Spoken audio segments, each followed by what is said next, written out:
Assalamualaikum warahmatullahi wabarakatuh.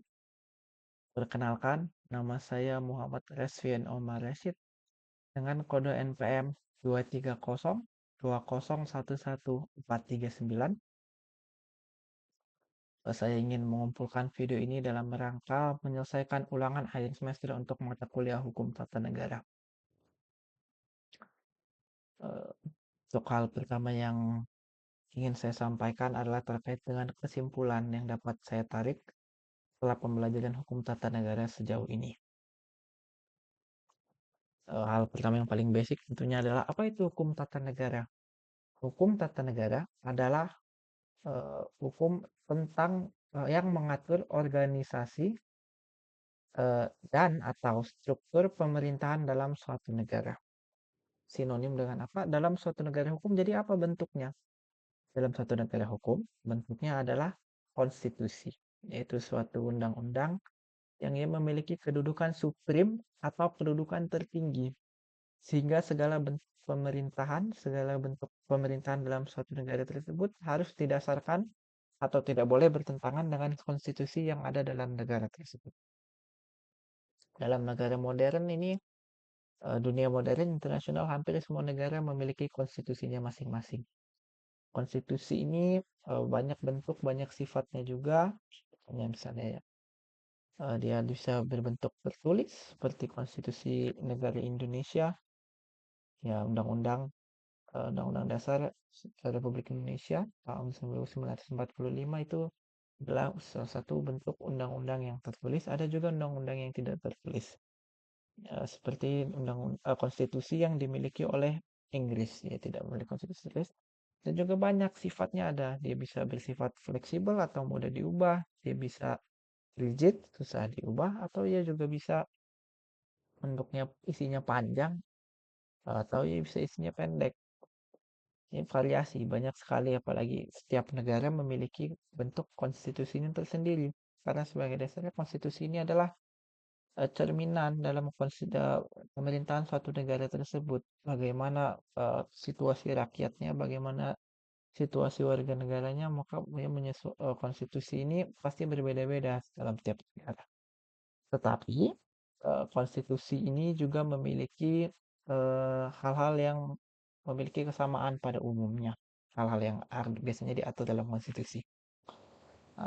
Dia yang paling pertama, paling mendasar adalah bentuk negara tersebut itu biasanya diatur dalam konstitusi itu. Bagaimana maksudnya? Itu adalah bagaimana bentuk negaranya. Ya bisa berbentuk negara kesatuan, atau ya bentuk negara federal seperti Amerika Serikat, itu biasa diatur dalam konstitusi tersebut. Ada juga bagaimana bentuk pemerintahannya. Apakah ia bentuknya republik atau ia bentuknya kerajaan, itu juga teratur dalam konstitusi. Yang biasanya ada juga kesamaan dalam satu konstitusi adalah dia mengatur tentang organ-organ dalam suatu negara, kekuasaan negara. Ini dalam Indonesia ini terkait, dan banyak, sorry, bukan hanya Indonesia, ini terkait dengan pembagian trias politika. Terkait dengan lembaga eksekutif, kalau dalam Indonesia ini kepala negara kita adalah presiden, adalah salah satu contoh bentuk eksekutif. Dan dia bisa berbentuk legislatif. Di Indonesia dia juga bisa ini DPR dan MPR ya, antara lain. Ketiga adalah lembaga yudikatif. Biasanya konstitusi juga mengatur bukan hanya perannya dan wewenang dan kewajiban dari masing-masing organ ini saja, tapi bagaimana organ ini harus berinteraksi, interaksi antara organ-organ ini juga biasanya teratur dalam konstitusi suatu negara. Yang lain kesamaan yang ini adalah kewajiban dan hak-hak yang mendasar yang dimiliki oleh warga negara. Ini berbeda-beda, cuma ia pasti biasanya termasuk dalam konstitusi dalam suatu negara. Yang ini adalah kenapa hukum tata negara ini penting untuk dipelajari. Dalam perspektif seorang warga negara manapun, kenapa penting ini adalah untuk mengetahui apa saja hak-hak serta kewajiban-kewajiban yang kita miliki sebagai seorang warga negara. warga negara tersebut. Dan sebaliknya, kita harus mengetahui apa saja wewenang-wenang serta kewajiban dan cara-cara bagaimanakah pemerintah ini melaksanakan kewenangan dan kewajibannya. Apakah sudah sesuai dengan konstitusi? Apakah pelaksanaan pemerintah suatu negara itu sesuai dengan konstitusinya? Ini penting sekali untuk diketahui, terutama untuk warga negara ini agar kita mengetahui apakah hak-hak yang kita miliki ini masih terlindungi oleh pemerintah atau sudah ada penyelewengan. Kita penting sekali mengetahui apakah bagaimana pemerintah ini sudah melakukan tugasnya dengan baik atau belum. Apakah ia melakukan penyelewengan wewenangannya. Itu harus kita sebagai warga negara harus melihat, harus bisa melihat. Kali-kali tidak pasti akan dibodoh-bodohi kita. Itu kenapa ini bisa dibilang ini sebagai penting sekali untuk mengetahui kenapa penting mempelajari ini sebagai dalam bentuk dasarnya sebagai warga negara,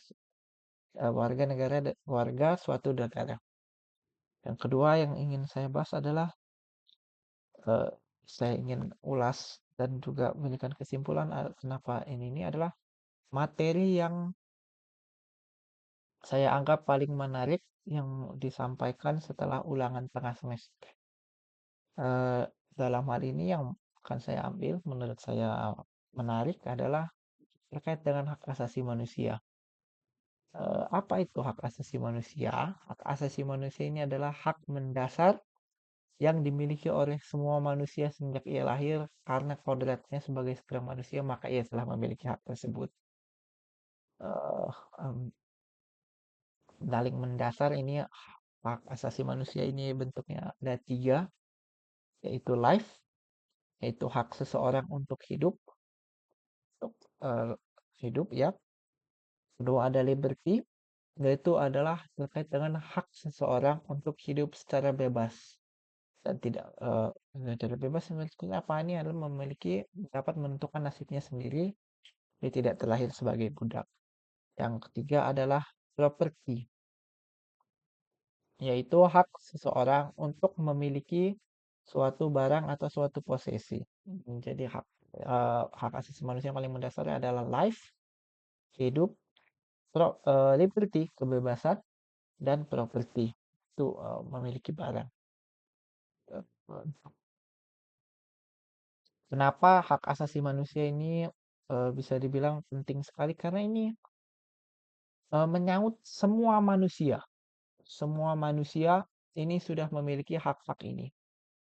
Kenapa penting sekali ini kita harus mengetahui apa saja hak-hak ini? Ini hak-hak besi yang benar-benar tidak boleh dilanggar. Dan kita harus mengetahui apakah kita hak-hak ini adalah terutama ini sebagai warga negara, apakah hak-hak ini terjaga dengan baik atau sudah banyak pelanggaran terhadap eh, hak-hak yang kita miliki ini sebagai manusia. Tapi untuk ini kenapa ini juga negara ini bisa dibilang penting sekali dalam eh, menegakkan hak asasi manusia adalah negara yang dapat menjaga serta menjalankan agar hak asasi manusia ini tidak tidak bisa dibilang tidak terjadi pelanggaran. Ini jatuh ke dalam tugas yang dimiliki oleh suatu negara. Ya harus memastikan hak-hak dasar semua warga negaranya ini harus dimiliki semua warga negara ini terjalankan dan terjaga. Ini adalah sesuai dengan konstitusi yang tertulis. Ini adalah kewajiban semua negara soal negara tersebut. Kenapa saya anggap ini materi yang paling menarik setelah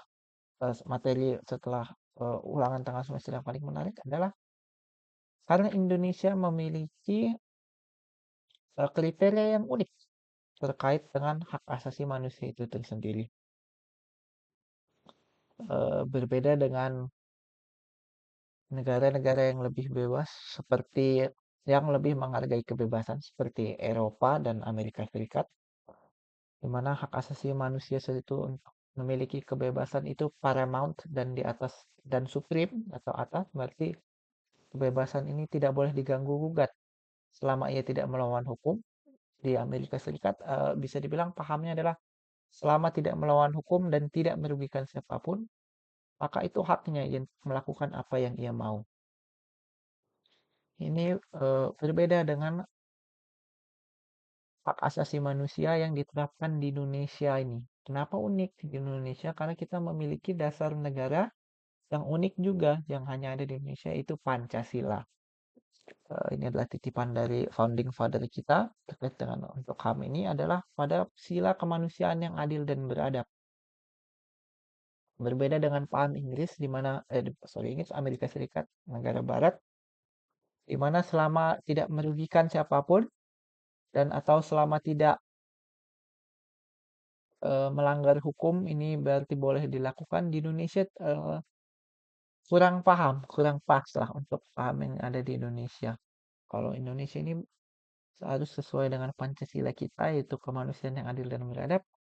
Jadi tidak hanya eh, kriterianya tidak serendah hanya asalkan tidak melawan hukum tidak apa-apa dan bukan sekadar tidak merugikan orang yang lain, tetapi dalam Indonesia ini harus memiliki adab. Harus dilihat tolak ukur apakah perbuatan kita ini walaupun mungkin termasuk adalah hak dasar yang kita miliki, apakah hak ini wajar kita lakukan? Apakah hal yang kita lakukan ini bisa dibilang bertabrakan dengan apa nilai-nilai yang hidup di masyarakat, etika-etika dan adab-adab yang hidup di masyarakat. Ah, karena itulah, jadi bisa dibilang unik negara Indonesia ini. Walaupun begitu, tantangannya juga termasuk sama di Indonesia ya di Orde Baru. Kita ini termasuk memiliki banyak sekali tantangan dalam hak asasi manusia ini pelanggaran-pelanggaran dalam skala besar apalagi dalam kalau bisa dibilang pembantaian PKI itu yang belum selesai hingga saat ini. Jadi unik sekali kita memiliki perspektif yang unik sebagai suatu bangsa terhadap dengan hak asasi manusia, pelanggarannya, penegakannya, dan dasar yang kita miliki itu bisa dibilang unik dengan negara-negara lain. Nah, karena itu kenapa saya anggap ini sebagai mata pembelajaran yang paling unik untuk paling menarik untuk saya setelah ulangan tengah semester. Ya baik, eh, kenapa tadi reiterasi saja untuk membahas material kenapa ini penting hak asasi manusia adalah karena ini menyaut semua manusia yang hidup harus mengetahui bahwa mereka memiliki hak ini apa saja dan mereka harus tahu bahwa negara memiliki kewajiban untuk menjaga hak ini. Kenapa ini penting? Karena skalanya bisa dibilang semua manusia harus mengetahui dan harus memiliki hak-hak ini. Sekian dari saya. Terima kasih. Apabila ada yang kurang paham atau salah, saya mohon ampun.